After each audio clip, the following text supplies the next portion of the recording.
How to use console a friend to share a product and get votes. So if you're trying to console for a particular product inside of Amazon, let me exactly show you on how it is done. Now all you want to do is head over to a product's profile so that you can share it with your friends.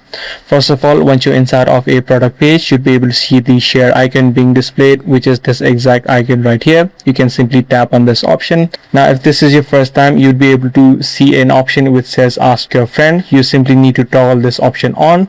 So by default it would be toggle off. You can simply toggle that option on, and then you can copy in this link so that you can share this product link to other people or your friends. So you can share it using social media or any other platform that you like. Whenever your friend taps on this link, they will be directed to the product page, which will then prompt them to respond to this particular product, which they can respond using emojis.